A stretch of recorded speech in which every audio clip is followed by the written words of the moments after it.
Y ahora vamos con una sesión que es una sesión que a mí siempre yo diría a estos dos personajes, a Juan Cabrera y a Juan Salvo, siempre que hay coloris mixers, reuniones de coloristas en Los Ángeles, en Nueva York o online, ellos siempre están, pero siempre hablando en inglés, siempre hablando en inglés. Y me acuerdo que empezamos a hacer este programa del Coloris Mixer y empezamos a invitar a todos los participantes y definitivamente sonaba el nombre de Juan Cabrera y Juan Salvo, porque si ustedes googlean a ellos, van a aparecer que aparecen en eventos, aparecen en foros y todo el tiempo están como, llamemos, pendientes de la industria internacional. Y por eso la siguiente charla se llama Los trucos de los Juanes, coloristas hispanos en el mercado estadounidense. Bienvenidos, bienvenidos a hablar español. Gracias. Y bueno, rápidamente se los presento. Juan Salvo de Chile, pero desde muy joven empezó a hablar, fue a Miami y tiene una casa de postproducción en Nueva York. Ha participado en una cantidad de formatos y generalmente siempre está muy cerca de la parte técnica, de la ciencia de color, de todo el management. Si ustedes buscan foros de Leaf Gamma Gain, también algunos de Mixing Light, siempre van a ver algún comentario de Juan. Creo que eres muy activo también en esos comentarios, pero nunca hay uno en español. Entonces, bueno, Sí. llegó el día, llegó el día. Y a Juan Cabrera, español, vives en Los Ángeles, también tienes una postproductora boutique y has participado en películas que uno dice todos hemos visto, Star Wars, Spider-Man, Star Trek. Y bueno, ya para no quitarles más tiempo a ustedes, inmensas gracias por tenerlos acá, todo un placer. Y los dejo a todos con los trucos de los Juanes en español y sobre color management. Bienvenidos. Muchas gracias. Muchas gracias. Una cosa antes de nada, para organizarnos, ¿hasta qué hora tenemos? Tenemos 40 minutos, yo les voy diciendo. Vale. Tanto Juan Salvo como yo hablamos mucho. Entonces, Sí. tenerlo claro. Bueno, ¿por qué no empiezas, Juan? Sí, a ver, básicamente la idea de este segmento, estuvimos Juan y yo hablando sobre diferentes opciones. Inicialmente habíamos pensado en hablar pues, de trucos. Él utiliza Resolve, yo utilizo Mística, pues a lo mejor qué trucos hacíamos cada cual para trabajar las timelines, de conformados, de tal, de no sé qué. Pero hablando nos dimos cuenta de que una de las cosas que menos se ha tratado y más miedo le da a la gente empezando a hacer color, la gente que no tiene mucha experiencia haciendo color, es toda la parte de gestión de color, o sea, o color management en inglés. O sea, todo lo que tiene que ver con diferentes formatos de cámara, diferentes tipos de salidas, de repente tú estás en un proyecto en el que te dan cosas de 4 o 5 cámaras diferentes, cómo diseñas tu flujo de trabajo para que puedas manejar todas esas cámaras y no tengas que estar haciendo correcciones de color dramáticamente diferentes. Y pensamos que podría ser una muy buena forma de introducir el concepto. Tanto Resolve como Mística tienen herramientas muy potentes de gestión de color, tanto globales como locales. Y también es muy interesante porque creo que Juan y yo tenemos un approach ligeramente diferente cuando viene con color management. Juan, los dos somos personas muy técnicas, pero yo siento que Juan Salvo ha hecho mucho más hincapié, ha investigado mucho más en todo lo que es unificación de cámaras antes de empezar un proyecto, el realmente conseguir que todos esos diferentes tipos de cámaras estén en un espacio de color, en un gamut y en una curva que estén unificadas para que las correcciones puedan funcionar de la mejor forma posible.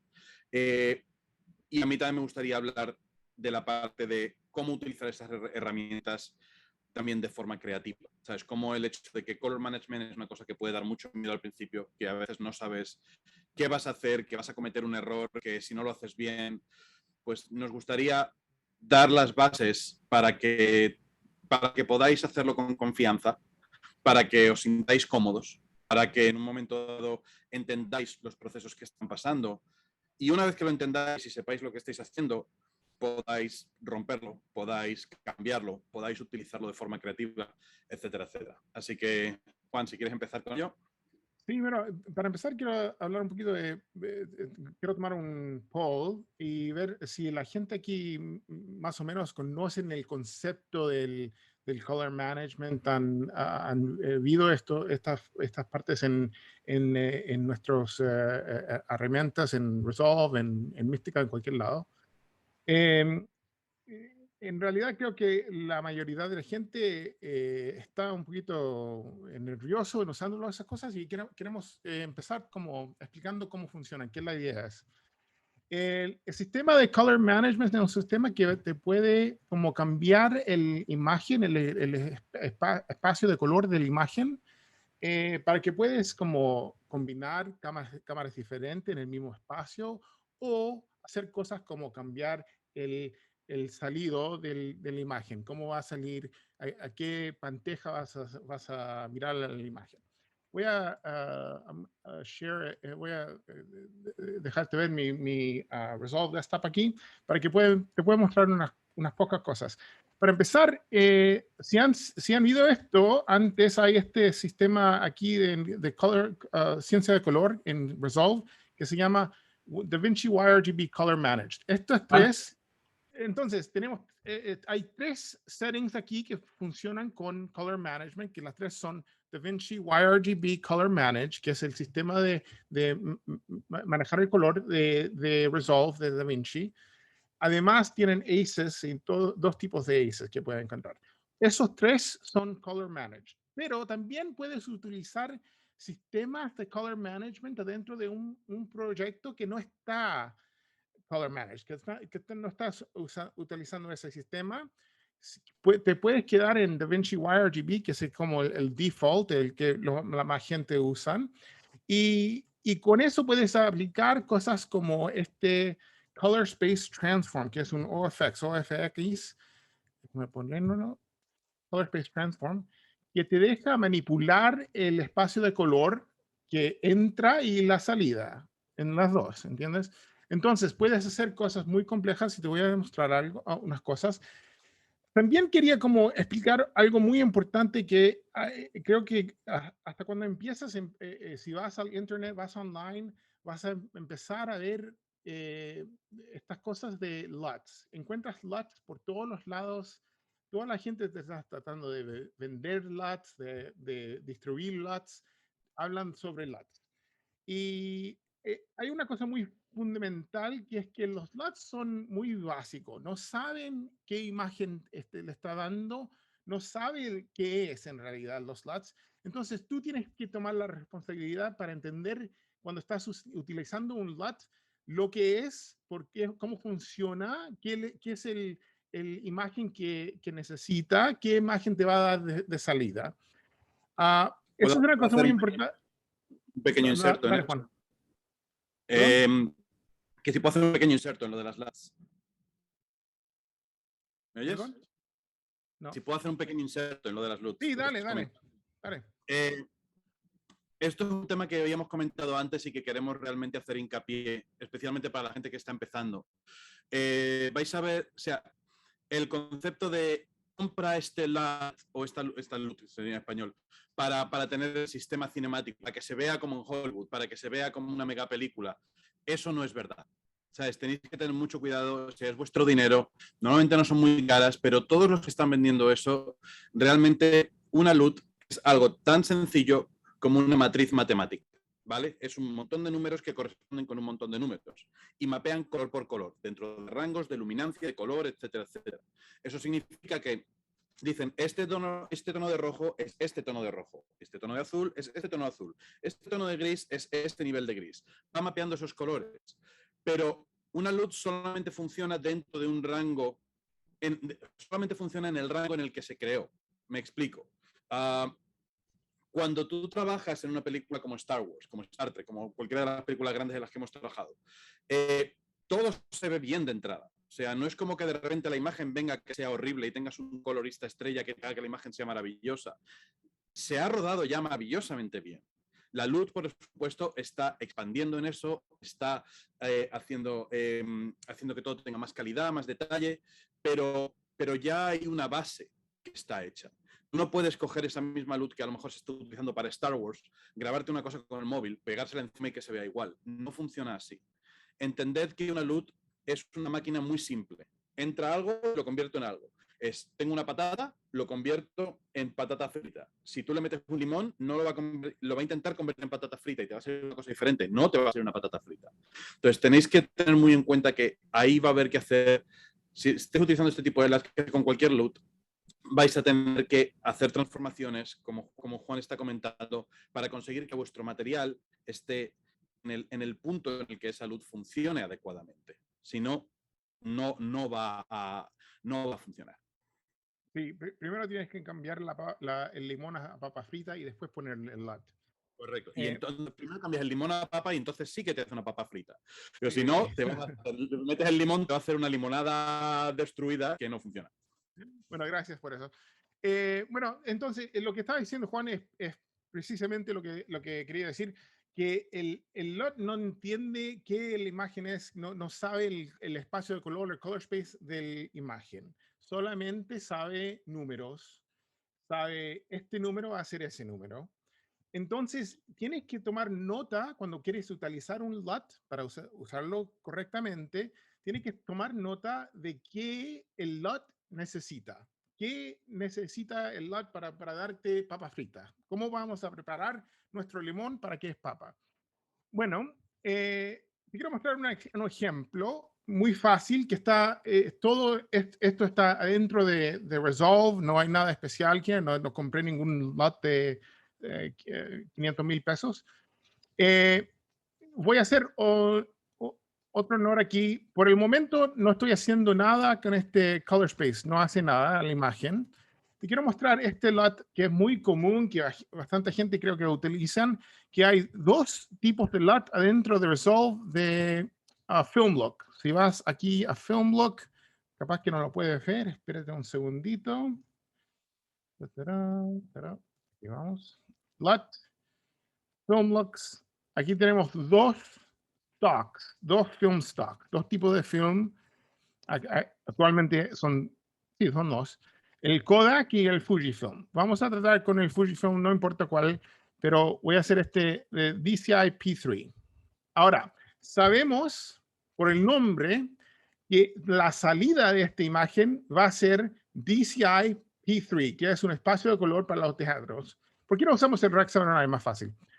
Que es un espacio de color para, este es un espacio de color para televisión, ¿verdad? Es la salida para televisión común, Rec 709 Gamma 2.4. Entonces, lo apliqué directamente a este shot que es Alexa Log C y no cambié nada. Ahora, no parece tan malo, ¿verdad? Parece más o menos como Rec 709. Eso es porque el Alexa Log C es muy cerca a lo que ese LUT actualmente necesita, que es un Cineon curve. Es lo que es como el espacio de color más común para la entrada de los film LUTs. Casi todos necesitan un Cineon curve. Cineon curve es el espacio de color para scans de películas. Perdón. Entonces, antes de ponerle LUT, para verlo correctamente, tengo que cambiar el espacio de color del imagen. Entonces voy a cambiarlo aquí con el Color Space Transform. Le voy a decir, bueno, esto es, voy a apagar eso por un segundo. Voy a decir, esto es Alexa Log C, ya me transformó a Rec 709, pero yo quiero P3 DCI, que es este, actually P3 D65, que es este, y ¿dónde está Cineon Film Log? Este es el espacio de color de los scans. Ahora, se puede ver que es un poquito diferente hay un cambio ahí entre los dos. Y ahora cuando aplicamos esa LUT, se ve mucho mejor. Ahora se ve más como debería verse este film print. Es un ejemplo de un LUT de film print. ¿Qué cambié? cambié el espacio de color que estaba entrando antes del LUT para que cuando entra la imagen al LUT está en el espacio de color que el LUT necesita. Y ahora ya sé que la salida del LUT es Rec 709 ya. Entonces, estamos viendo la imagen como se debería ser, como debería estar, ¿verdad? Juan, ¿tienes algo en Mixtica? Como no te puedo escuchar. No, perdón, estaba en mute, estaba respondiendo un par de preguntas en el chat. ¿Qué me preguntabas? Para verlo en Mística. Sí, ¿hay algo en Mixtica que pueda hacer algo similar? Sí, claro. Déjame que haga una compartir pantalla. Bueno, mientras llega Juan a compartir pantalla, les cuento, hay un montón de podcasts de Juan Cabrera, bueno, no hay un montón, hay como 3, creo, donde también pueden conocerlo un poco más. Y creo que tú eres uno de los inicialistas de Mística de la historia, ¿no, Juan? Empecé a usarlo hace mucho tiempo, la verdad. Fue uno de los primeros operadores hace más de 10 años y casi 15, la verdad. Bastante ya, soy viejo, no casi 15 años. A mí me encanta porque creo que me da mucha más flexibilidad y versatilidad. También tenemos Resolve. En mi estudio en Los Ángeles tenemos 4 salas. La que tenemos 3 místicas y 2 Resolve. Uno de los Resolve vamos bailando. Y normalmente hay muchos proyectos en los que a veces utilizamos Resolve para ciertos outputs porque es un poquito más fácil, más visual, pero el grueso de nuestro trabajo, todo lo que es desde el conformado, masterizado, coloreado, etcétera, etcétera, lo hacemos en Mística. Al final, yo creo que es utilizar la herramienta con la que tú te encuentres más cómodo. Si tú te encuentras cómodo con Resolve, pues fantástico. Si te encuentras cómodo con Nucoda, con Scratch, es la herramienta en la que tú sientas que tienes más control. Y todas las personas son diferentes. Si eres más técnico o menos técnico, si te gusta meterte bajo el capó de las cosas o quieres que el programa te ayude y te haga cosas, todo eso va a influenciar. Recordadme dónde está lo de compartir pantalla, que no me acuerdo. En la parte inferior debe decir Share Screen, al lado del chat, Record. Sí, ya lo acabo de ver. Dame un segundo que cojo Mística. Perfecto. ¿Veis? ¿Veis Mística? Ya lo vemos. Vale. Mística es ligeramente diferente. Habéis visto como Resolve. Resolve tú tienes los settings de color management globales, los diferentes espacios de color. Mística siempre trabaja un poco en su propio espacio de color interno. Mística mantiene todos los valores flotantes, no corta ningún tipo de señal, igual que Resolve. Y la forma en la que está gestionado el espacio de color es más en plan por clip o por secuencia. En Mística, si veis aquí el timeline, ahora mismo tengo diferentes planos con diferentes cositas, pero en un momento dado yo podría coger esta corrección y hacer que cubriera una secuencia completa, por ejemplo. Eso es una cosa que Mística tiene que es muy versátil, ¿vale? Que puedes hacer ese tipo de correcciones de las dos formas. A nivel timeline completo, plano por plano, secuencia, etcétera, etcétera. En Mística ahora mismo, cuando tú cargas un material de cámara, tú puedes ver toda la información de tu material de cámara en los clips. Esto de aquí abajo, para los que nunca habéis visto Mística, esto verde son los clips, esto es un framing, que es simplemente para darle escala, y luego ya empezamos con los diferentes efectos, ¿vale? Parece un poco, asusta un poquito visto así, porque lo tengo puesto para enseñar varias cosas. Una timeline normal sería un poquito diferente. Y si nos metemos en el modo de vista, veréis que es muy parecido a Resolve. Tenemos nuestras pequeñas diferencias, nuestras cositas, y un segundo, quiero ver dónde está esto. Mira, qué gracioso. El zoom se me está metiendo en medio del interface. Vale. Si, por ejemplo, los controles de color, pues veréis que tenemos aquí controles muy similares. ¿Vale? Dame un segundo que voy a salir aquí. En el plano en sí, el nodo de plano, tiene aquí información de cuál es el espacio de color. En este caso, este plano no tiene información porque era simplemente un ProRes, con lo cual no tienes metadata. Pero si nos vamos aquí a los de Red o a los de Sony, veréis que aquí sí que tienes acceso a toda la metadata que te venía de Red y aquí directamente ya puedes definir si vas a estar, por ejemplo, con el formato Legacy, antes de que me introdujeran IPv2, de decirle que sea Redlock Film o lo que sea. En el de F55 veréis que es diferente. Entonces, tú puedes empezar directamente el color management ahí. Es decir, que sea un SGAMUT, un SGAMUT 3, tanto para la gama como para el color, diferentes espacios de color, etcétera, etcétera. Entonces, ahí, tu color management puede empezar ahí. Sin embargo, en Mística también tienes la posibilidad, igual que ha mostrado Juan en Resolve, de hacerlo de forma externa con un nodo. Tú puedes a lo mejor setearte todo. Yo normalmente lo que hago es me seteo todas las cámaras en su punto por defecto, que es normalmente donde más rendimiento y mejor va a funcionar esa cámara, donde más latitud y rango vas a tener. Y luego tienes cosas como, por ejemplo, el unicolor. El unicolor es ese conversor en el cual tú tienes cuál es tu curva de entrada, tenéis la curva y el EOTF, básicamente la curva de luminancia que tiene el formato, el gamut o qué tipo de colorimetría tiene y luego a dónde lo quieres llevar. Y puedes combinar todas estas de forma independiente. O sea, tú podías, que ahí es donde entramos con la parte creativa. Tú puedes hacerlo exactamente como con el libro. Lo que hemos hecho, por ejemplo, en este timeline es material tanto de Arri como de Red como de Sony. Lo hemos macheado al look de Arri. ¿Vale? Este es nuestro look de Arri. Juan me pasó este material esta mañana. Esto es un clip de Arri en Rec 709. Entonces aquí le doy las transformaciones para machearlo al Arri logarítmico. ¿Vale? Y luego, utilizando eso, he comparado con el de Red. Aquí tenéis el de Arri. Aquí tenéis el de Red. También para que se vea similar. Veréis que hay ligeras diferencias.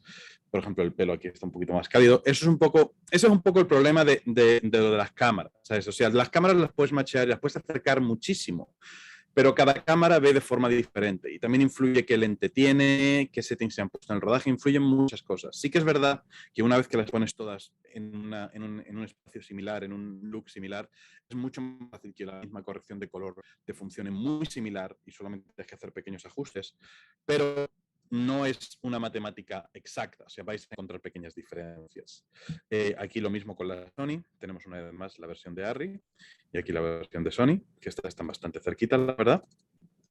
Y si aquí veis un poco lo que he hecho, teníamos aquí el material de Sony, le he hecho una conversión de espacio de color desde el Sony S-Log 3 al Arri Log C y luego he utilizado un corrector de color para poder ajustar pequeños detalles. Dejadme enseñaros la diferencia con el nodo de 3D en Mística funciona muy bien para comparar cosas. Déjame que lo ponga en checkerboard y de esta forma puedo enseñaros. Así podemos ver uno de uno, uno de otro. También podemos enseñar simplemente los dos. Os puedo enseñar un poquito las diferencias. Aquí veréis que tengo 3 capas. La primera capa hice un cambio de luminancia. Podéis ver aquí también los scopes. Al utilizar el estéreo 3D puedes ver en rojo uno de los campos y en azul el otro. Puedo apagar el nodo completamente y veréis la diferencia. Veréis ahora mismo que la diferencia entre los dos es mucho mayor, tanto de la saturación, tanto del vectorscopio como el histograma. Esto es una cosa que también me has comentado antes Juan y yo. Cuando estáis metiéndose en color management y lo que sea machear cámaras, machear colores y demás, tenéis que sentiros cómodos y cómodas trabajando con los scopes, el vectorscopio y el histograma. Tenéis que ser capaces de poder verlo y entender qué está pasando. Pues, por ejemplo, en este caso, veréis que la imagen, si voy quitando cositas, la imagen está un poquito fuera de tono. Aquí tengo la luminancia, pero veis, el core de la imagen está fuera, está un poquito más verdosa la imagen de la Arri, lo cual estoy compensando en este segundo vector. Pero al compensar eso, algunos de los otros valores se me están yendo. Por eso tengo un tercer vector en el que estoy ajustando, por ejemplo, el tono del pelo y otra serie de cosas. Aquí también estoy haciendo una corrección de diferentes partes de la saturación. Mística tiene opciones para hacer ya vectores fijos, para tocar cada uno de los primarios y secundarios, para ajustar esto de la mejor forma. Aquí, si lo apago, podéis ver, fijaros aquí, podéis ver la diferencia entre el efecto que crea la conversión directa y cómo lo puedes, digamos, masajear y comprimir que vaya correcto. Una vez que estás en este punto, pues se supone que todas vuestras imágenes deberían de estar en un entorno en un espacio de color similar, o por lo menos tener atributos visuales similares y y en ese caso la corrección de color debería de poder ser un poquito menos traumática. Sí, y en ese momento cuando puedes como cambiar el espacio de color de las dos imágenes, hasta que tienes dos diferentes cámaras en ese caso, puedes sacar el layer que tienes de corrección de color y ponerlo a los dos y va a ser el mismo resultado de los dos, porque ya sacaste el esfuerzo a como a matchar las dos cámaras, a balanzarlas para que funcionan más o menos al mismo, responden con las mismas correcciones en la misma manera, ¿no? Ujú. Juan, tenemos unas preguntas que son muy Sí, buenas perdón, estaba mirando precisamente las preguntas del chat. quería responder de una. Adriano Moreno nos pregunta, ¿prefieres display referred o scene referred? Ujú. ¿Y qué opina del DaVinci Wide Gamut contra ACES? Para empezar con el display referred o scene referred, no es una preferencia, necesitas los dos. Para explicar lo que es un poquito, cuando hablamos de espacios de color que son scene referred, lo que significa es que el espacio de color está tratando de replicar cómo la luz existe en el mundo, la luz real, la luz que estaba en el cine, que estaba en el escenario que agarraron. Y cuando hablamos del display referred o de pantalla, es un espacio de color que está preparado para mirarlo, para verlo. Es un espacio de color para la pantalla. Necesitas en realidad las dos cosas. Normalmente como con cámaras modernas, en productos modernos, vas a empezar con una imagen que está en un espacio de color eh, que está eh, preparado para la producción, que va a ser un scene referred espacio de color, y tienes que cambiarlo hasta hacer un display referred espacio de color. Um, entonces, estamos utilizando las dos cosas, no es una preferencia. En realidad, creo que más normalmente yo uso para mi trabajo, para el timeline, un espacio de color que es scene referred, que es em, em, más grande normalmente, como ACES o DaVinci Wide Gamut, que pueden tener un latitude que es mucho más alto, pueden tener bastantes colores que son más intensos de lo que podemos mostrar en una pantalla normal. Um, hay otra pregunta que aquí Carlos, bueno, Un ¿querías detalle decir sobre la algo? pregunta es, antes de que pasemos al siguiente. Sí. A eso un poco lo que vamos con el tema del enfoque un poquito más técnico o menos técnico. La parte de scene refer y demás, al final también tienes que ver las imágenes y ver un poco de forma plástica cómo se comportan. El management de color puede utilizarse de forma creativa, ¿vale? Y también tienes que tener en cuenta cuál va a ser tu salida. Si tú estás en un proyecto que te van a pedir un máster en ACES, entonces tienes que moverte dentro de un espacio de color en ACES, CCT o lo que sea, porque ese va a ser uno de tus deliveries. O sea, es un poquito más restrictivo y tienes que seguirlo. Tienes un poco que montar el flujo de trabajo desde el final hacia adelante. Si tienes más libertad, yo ha habido veces en las que he utilizado esas conversiones de color precisamente para manipular la imagen y hacer que sea más expresiva, a lo mejor, o que se comporte de una forma diferente. Cuando tú haces una conversión de ACES, por ejemplo, la conversión final de ACES está esperando que tenga un ACES CCT logarítmico de entrada, y eso te lo convierte en REC 709. Tú puedes darle otra cosa. O sea, tú puedes darle un ARRI-log C o un S-log 3 o lo que sea, y la imagen se va a comportar de forma diferente. En ese caso, el hecho de que sea técnicamente incorrecto lo estás utilizando de una forma creativa. Lo que quieres es que visualmente tu imagen se comporte de la forma más cercana a las modificaciones que tú vas a hacer luego. Si esa conversión, por ejemplo, en mi experiencia, por ejemplo, convertir ARRI-log C directamente a ACES final con RGTC nuevo, lo que sea, hace que la imagen sea un poquito más eléctrica, más saturada en ciertos puntos y demás, eso te puede ayudar para que haya cosas que no tengas que ir haciendo puntualmente en tu corrección de color. Pero tienes que testear el flujo de trabajo y asegurarte que haciendo eso no estás rompiendo otra cosa. Ten en cuenta que muchas veces las transformaciones finales pueden ser destructivas. Hay LUTs que pueden ser destructivas, te pueden cortar valores, pueden sacarte cosas completamente de gamut y luego no se puede recuperar. Es una cosa que se estaba preguntando antes también. Si entonces, tened en cuenta que chequead todo vuestro flujo de trabajo y la integridad de vuestra imagen para aseguraros que eso es sólido. Muy buena nota. Es que necesitas conocer con qué estás trabajando y cómo lo vas a cambiar antes de empezar a como experimentar, porque puede ser, por ejemplo, que en un shot se parece bien, no tienes problemas, y en el otro vas a tener un gran problema con cualquier proceso que estás haciendo, que es una manipulación que no es correcta. Pero hay que testear el trabajo completo, desde inicio hasta final, y asegurarte que funciona antes de empezar a colorear, echar 3 días o 6 días o una semana coloreando y darte cuenta que nada te vale. Claro. Quería comentar una otra pregunta que también es buena.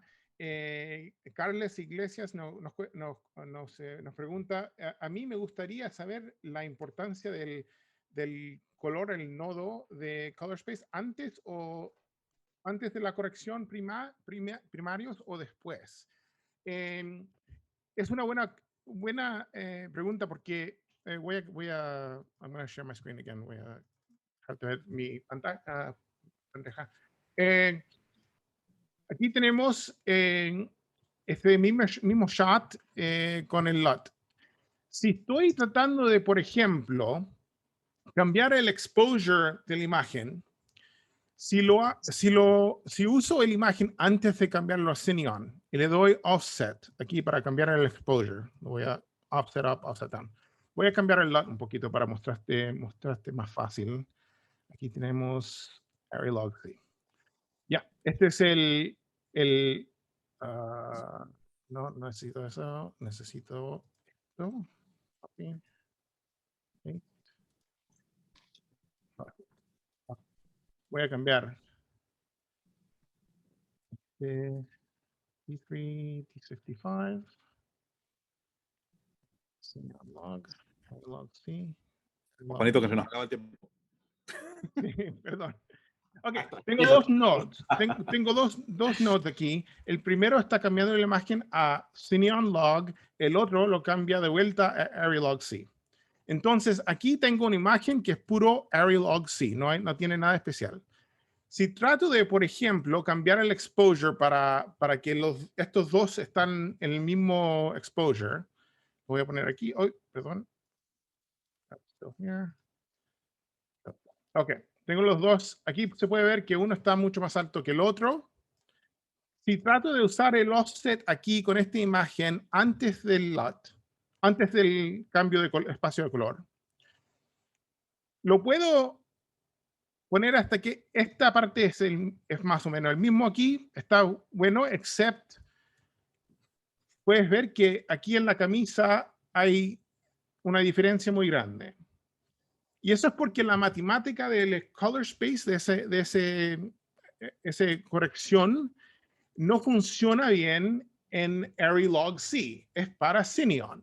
Entonces, si algo, la misma cosa, voy a sacar eso, voy a hacer la misma cosa, el mismo control, ahora entre el Cineon, aquí estoy en Cineon, y lo puedo ajustar.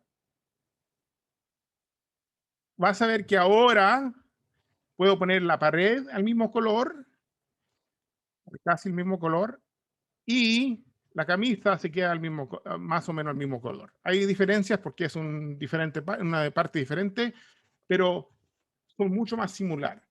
Entonces, hay razón para cambiar el espacio de color antes de empezar a hacer tus correcciones primeras para poder manipular la imagen matemáticamente en una manera en que va a funcionar bien, va a salir bien, la salida va a ser la imagen que necesitas. También, como Juan explicó, puede ser que algunas LUTs te van a dañar en la imagen y no vas a poder como cambiar cosas después del LUT que puedes hacer antes del LUT. Entonces, hay varias razones por qué vas a querer hacer correcciones antes del LUT. Y también puede ser que hay razones para hacerlas después del LUT. Por ejemplo, si quiero hacer un qualification, si quiero hacer un key aquí en la piel antes del LUT, va a ser mucho más fácil hacerlo después del LUT. Ahí está mi key antes del LUT. Y aquí está la misma.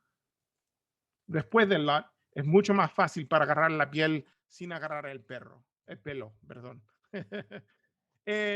Entonces, hay varias razones por qué uno debería preferir trabajar antes o después. En realidad, la mayoría del tiempo, yo estoy trabajando un poquito en los dos lados, un poquito antes y un poquito después. Yo creo que una de las cosas más difíciles de enfrentarse cuando estás empezando con el tema del color es el hecho de que a la mayor parte de las preguntas la respuesta es pues depende. Muchas veces no hay absolutos, ¿sabes? La corrección de color, hacer la corrección antes o después de la transformación, pues depende de la transformación, depende de la matemática, como ha dicho Juan, si puedes estar a lo mejor la herramienta que vas a utilizar funciona mejor en un espacio de color en otro o con una curva u otra, como lo que he comentado de Cineón. A lo mejor hay que hacer una modificación entre tu color grading y la parte final del LUT. Yo personalmente casi nunca hago trabajo después de la LUT. También en parte porque no, precisamente porque hablamos de la parte no destructiva y porque muchas veces hay veces que los estudios te piden la versión logarítmica coloreada sin la LUT como máster, una vez más, pues ese flujo de trabajo y la forma en la que hagas las cosas va a depender de qué tipo de deliveries, de qué tipo de entregas te está pidiendo el estudio. Entonces, son cosas que hay que tener en cuenta. Lo más importante es conseguir que tu imagen comporte de la forma menos destructiva posible, que puedas ir para atrás, ¿vale? Intentar no cortar la señal. Hay veces que tienes un Rec 709, si tú haces, por ejemplo, has grabado con una cámara pequeña, tu material es Rec 709, ¿puedes hacer el color directamente en Rec 709? Sí, pero muchas veces vas a estar más limitado, se te va a ir la imagen, vas a tener que estar muy pendiente de tus scopes para que no se te rompa, vas a tener que meter un legalizer, es más fácil cortarlo. Yo personalmente, por ejemplo, cuando tenemos materiales que vienen directamente en Rec 709, yo lo convierto a logarítmico, hago el trabajo logarítmico y los meto en el mismo flujo de trabajo que tendría con otro material. O sea, si tengo por ejemplo, un montón de material que es ARRI y tiene luego un par de planos de drone o de GoPro que son lineales, esos planos los convierto a logarítmico para poder hacer la manipulación de forma similar a como he hecho lo demás y para que la imagen se comporte de forma similar a cómo se comporta lo demás. Y eso te ayuda a darle estabilidad. Ahora bien, evidentemente estas son cámaras mucho más pequeñas, con mucho más problemas, con mucho más comprimidas, con lentes peores. Entonces ahí vas a tener que posiblemente hacer ciertas manipulaciones que a veces son cosas técnicas, como ha explicado Juan, de convertir el cineón y subir el offset o lo que sea, pero hay veces que tienes que ir a hacer selecciones en las sombras, expandir zonas, cambiar mapeos de tonos para conseguir que esa cámara se vea de forma decente. Entonces, al final depende mucho de lo que necesites y de qué tipo de herramienta prefieras usar, porque tanto en Resolve como en Mística tienes múltiples formas de hacerlo.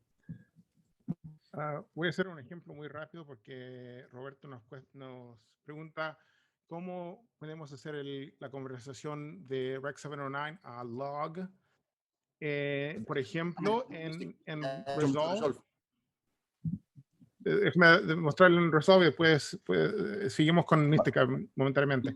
Te puedo decir, podemos elegir Rec 709, el Gamma 2.4 y salida Arri Alexa Log C. Ahora es que aprendió este botón aquí que dice Apply Inverse OOTF. Esa es una adaptación que normalmente cuando haces el Forward OOTF te cambia de un espacio Scene Referred a un espacio Display Referred.